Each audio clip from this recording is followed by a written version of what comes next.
Hi, this is Kathleen Bailey from Bailey Academy. You can't see me today again because I'm showing you my homeschool planner and give you some tips on how I've been planning my upcoming homeschool year. We don't start till September, so I still got lots of time to do this, but I wanted to give you an idea.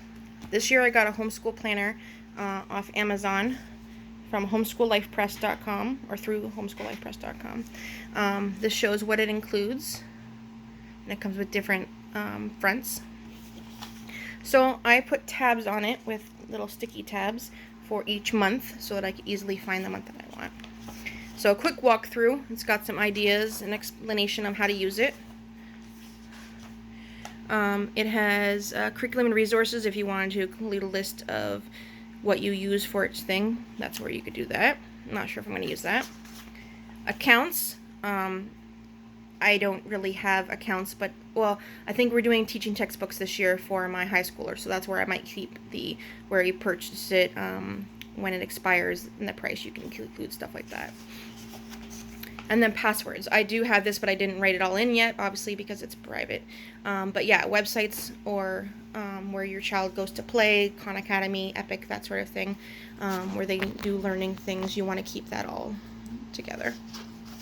Field trips, list of field trips, date, time, how much it's going to cost. I might change that into what our star rating of how it went maybe instead. But I guess this is so you can plan it. Or maybe I'll make 2 pages plan and 2 pages how it went. Homeschool connections. You know, most people do things digitally nowadays, but if you make new homeschool friends when you're out and about and you want to write them down, that might be handy. This is a reading list. I'm not so crazy about the circle idea, but basically you can write the book in there, and I mean, maybe may include a star rating of consensus of how it went. As there's many pages, or 4 pages, so I might use 1 or 2 pages for read alouds, 1 page for what my daughter reads on her own, 1 page for my son reads on her own, and my high schooler will keep track of her own in her own book.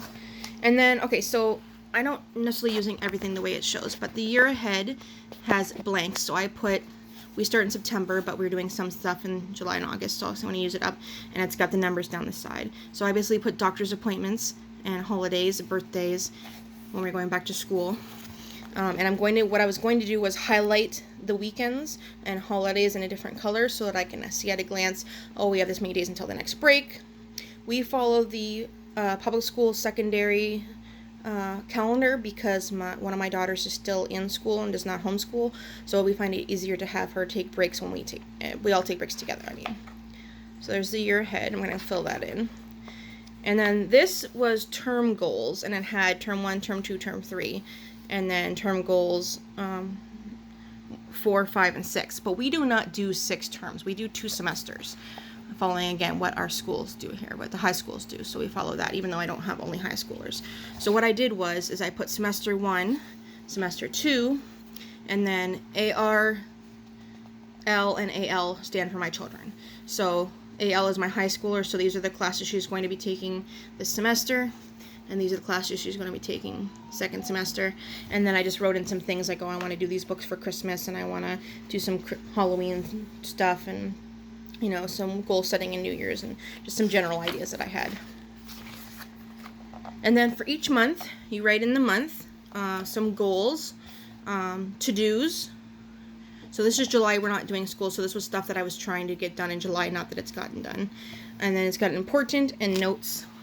Over here they have a daily tracker, so this was, again, I haven't actually done anything so far in July, but we're not really doing school. If we read aloud, if we had any daily reading, well, the kids have done that, but we haven't really marked it down. Any narration, walks, anything that I felt like putting in there. And then it has a calendar where you can fill in the numbers and the month yourself. So this could be used if you buy it and then don't use it. You could use it the next year if you never wrote it in. And then it has the lesson planner. So now, I think the way that it's meant to be done is you put the date here, and then you would put, you know, math. So, you know, this day's math work, this day's math work, and this day's language arts or literacy, language arts and literacy. But we are not going to be doing it that way. So what I am thinking of, I don't think I wrote it down on any page yet. But what I'm planning to, wait, no, I did write it down somewhere. Here we go, this was my example. Okay, so September, I did the days, but I put my children's names, family subjects, and then for my high schooler, her subjects. And then, so no school because that's the holiday, Labor Day. So what I'm going to do is I'm going to put all the work that my son does on his own here for that day, all the work she does on her own, all the stuff we do as a family, and then the stuff that she's going to do for her classes there. And that allows me to use 3 children in a book that's designed for 1.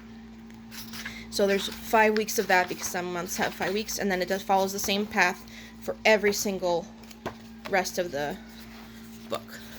And then there's a few things at the end. There's an attendance tracker. We do not need to do attendance in Ontario, Canada, but it's there if you wanted to use it, although it only works for 1 child. Student checklist. I haven't decided what I'm using this for yet, but it'll come in handy, or I might even use it for some grades if we decide to grade. There's a whole bunch of them. Homeschool budget. You know, what you could use it for the next year, or I think is the idea. And then they got review and reflect. So year in review, photo collage if you want, notes, and was that it? Yes, that's it. So that's what I'm going to try this year. So what I've done so far to plan a little bit further, I just took this is what I used for my planner last year. It's just a simple spiral notebook, and I wrote in hold on, I got a little thing on there. There we go. I wrote in like, it's really messy, but I wrote what we were doing for each thing. We started in February, so we've only done 1 semester so far. But we don't really have curriculum, or we didn't have curriculum. I'm getting a little bit this year, but sort of just made stuff up as I went. So what I did was, it's kind of hard to see, but every semester is 5 months, so I went and checked how many weeks each month would be. You know, keeping in mind, like, for example, December and March has a holiday week in it or 2. And also, the end of January and end of June, my high schooler's not going to have as many weeks because she would like to do projects at the end instead of like an exam would be. So she's not going to have a full 3 weeks or 4 weeks of school because she'll be working on her projects. And then for each class for this semester so far, so astronomy, we got 20 weeks approximately. So the book she's working from, which I did not grab, but we'll talk about another curriculum post, you know, has 12 chapters. So I tried to figure out, you know, these chapters have only a couple pages. This one had 50. So this chapter will be weeks 1 to 2, 3 to 4, 5 to 6. But the one that's longer will be more. The ones that's smaller will be only 1 week. And then this is just what the chapter is about. And then we're also going to be using, I want her to read 20 minutes of a space or astronomy book every day. This may adjust as we try it.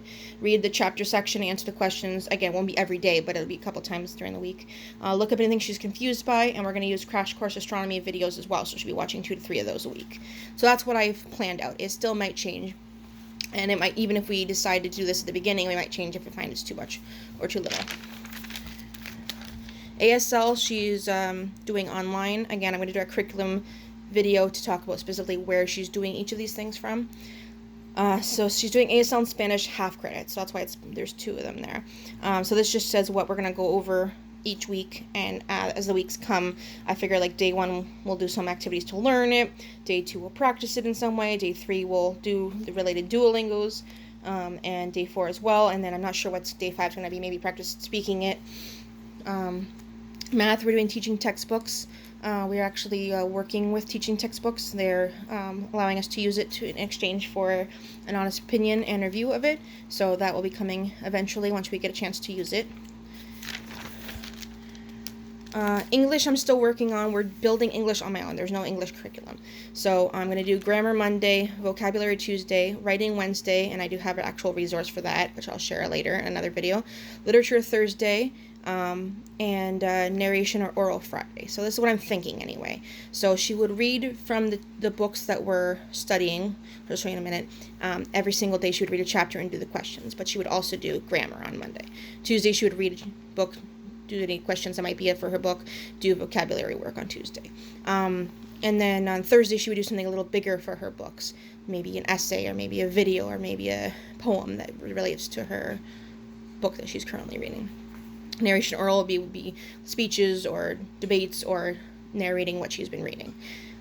This is my idea. This is still, Writing Wednesday is an actual book that I'm using, but the rest of it will be all from Teachers Pay Teachers, free resources online, things I made up, booklets I might find. And then, so September we're going to do Brave New World. October we're going to do Girl with a Pearl Earring. November we're doing Shakespeare. We're doing Tammy the Shrew. And I'm not sure we're doing in December because there's not as much time. And I figured January, because of the project, she wouldn't have as much time to do a book, so we'll just do some article nonfiction reading and do something from that. And mythology I'm still working on. We're going to be using a bunch of different resources, so I'm still working on that one. That's how I'm writing it out. I haven't done anything for the second semester. I haven't done anything for the younger kids yet. This is just a basic how I'm trying to plan video, because lots of people on YouTube are talking about how to plan homeschool. So this is how I'm starting off. So if you have any suggestions for ways this might be easier or that you've done, please let me know in the comments. Give it a like if you love talking about planning homeschool, and subscribe, and I'll be offering more content. Thank you, and bye.